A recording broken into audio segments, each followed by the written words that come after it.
అనకాపల్లి జిల్లా కలెక్టర్ మరియు ఎస్పీ గారితో మాట్లాడి అక్కడ ఉన్న డెడ్ బాడీస్ అన్నీ కూడా మనం ఇక్కడ షిఫ్ట్ చేయడం జరిగింది. వాళ్ళకు మనం కోరుతూ ఉన్నాము ఈ విధంగా me please proceed with inquest అని.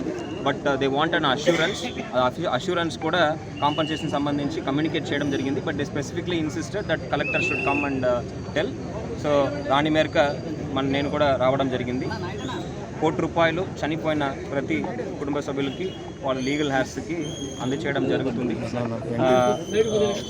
I know it is a very unfortunate incident సంబంధించి పూర్తి వివరాలు కూడా మనము ఫైండ్ అవుట్ చేయడం జరుగుతుంది. ఒక టీమ్ ఆఫ్ ఎక్స్పర్ట్స్ దాన్ని సైట్ని ఇన్స్పెక్ట్ చేసి ఎందువల్ల ఈ ప్రమాదం జరిగింది, ఇటువంటి ప్రమాదం ఫ్యూచర్లో జరగకుండా దీని మీద మనము ఆల్రెడీ టీమ్స్ అనకాపల్లి డిస్ట్రిక్ట్ ద్వారా ఏర్పాటు చేయడం జరిగింది. ఇంతే కాకుండా కొంతమంది బాధితులు కూడా మన దగ్గర ఉన్నారు. Patients are presently in medical hospital. అక్కడ వాళ్ళకి తగ్గ ట్రీట్మెంట్స్ మనం ఇవ్వడం జరుగుతుంది. ప్రస్తుతానికి అందరూ కూడా స్టేబుల్గానే ఉన్నారు, ఎటువంటి ఇబ్బంది లేదు. వాళ్ళకి పర్సంటేజ్ ఆఫ్ బర్న్స్ చూస్తే అరౌండ్ 30 to 40% దాకా వాళ్ళకి బర్న్స్ ఉన్నట్టు డాక్టర్స్ తెలిపారు. ఇది కాకుండా ఇంకా కొంతమంది అఫెక్టెడ్ వర్కర్స్ కూడా వివిధ హాస్పిటల్స్లో వాళ్ళు ఉన్నారు. కిమ్స్లో కొంతమంది అనకాపల్లి జిల్లాలోనే ఉన్న హాస్పిటల్స్లో వాళ్ళు అడ్మిట్ చేయడం జరిగింది. వెంటనే అక్కడ మన టీమ్స్ స్పందించి రెవెన్యూ వివిధ సిబ్బందులంతా కూడా స్పందించి వాళ్ళని హాస్పిటల్స్ తరలించడం జరిగింది. సో దానివల్ల చాలా వరకు ప్రాణాలు మనం కాపాడగలిగాము.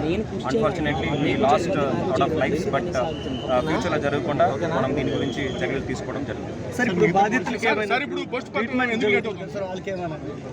పోస్ట్ మార్టం వాళ్ళు కాంపన్సేషన్ గురించి అడిగి మనం వాళ్ళు కొద్దిగా ఆందోళన చేశారు. వాళ్ళకి వివరించడం జరిగింది. కాంపన్సేషన్ ఎట్టి పరిస్థితిలో వాళ్ళకి దాదాపు 1 crore మనం ప్రతి ఫ్యామిలీకి కూడా ఇవ్వడం జరుగుతుందని క్లారిఫై చేయడం జరిగింది. సో అందువల్ల వాళ్ళందరూ కూడా ఇప్పుడు పోస్ట్ మార్టం ప్రొసీడ్ చేస్తామని ఒప్పుకున్నారు. ఆల్రెడీ కొన్ని ఫ్యామిలీస్ ఎక్స్ప్లెయిన్ చేయడం వల్ల అక్సెప్ట్ చేసుకుని ఆల్రెడీ కొంతమంది బాడీస్ రిసీవ్ కూడా చేసుకున్నారు. గాయపడిన వారికి మనకి ఎక్స్టెంట్ ఆఫ్ ఇంజురీ బట్టి ఉంటుందండి. అది ఇంకా గవర్నమెంట్ మెడికవర్లో మన దగ్గర 7 ఉన్నారు. మొత్తం మీద 41 మంది గాయపడ్డారు. మిగతా వాళ్ళు 7 తప్ప మిగతా వాళ్ళు వివిధ హాస్పిటల్లో ఉన్నారు. కొంతమంది కిమ్స్ ఐకన్లో ఉన్నారు, కొంతమంది అనకాపల్లి హాస్పిటల్స్లో ఉన్నారు. కిమ్స్లో అయితే మన జిల్లాలో అయితే 10 మంది ఉన్నారు. మిగతా వాళ్ళంతా కూడా అనకాపల్లి జిల్లాలో ఉన్న సంబంధించిన హాస్పిటల్స్లో ఉన్నారు. పోస్ట్ మార్టం మనం ఎక్కువ టీమ్స్ పెట్టాము. In another 3 hours maximum we will complete. అంతే మనకు పంపించిన 12 బాడీస్ మాత్రమే మనము ఇక్కడ పోస్ట్ మార్టం చేసి పంపడం జరుగుతుంది. మిగతాది అనకాపల్లి అండ్ ఎన్టీఆర్ హాస్పిటల్లోనే చేయించడం జరుగుతుంది. రెస్క్యూ అండ్ కంప్లీట్ అయినట్టే అండి. అక్కడ they can comment as of now లేదండి. యాజ్ ఆఫ్ నౌ నాకు తెలిసిన వరకు అందరూ కూడా స్టేబుల్గానే ఉన్నారు.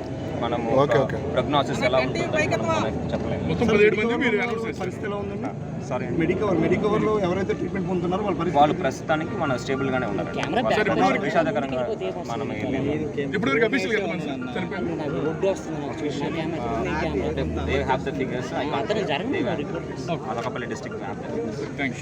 Please do subscribe to Telugu Rajyam channel. Please do subscribe to Telugu Rajyam channel.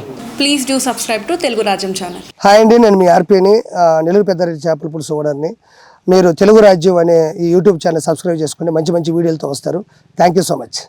Hi people, I'm Sonakshi Verma and you please watch Telugu Rajyam and please subscribe to the channel.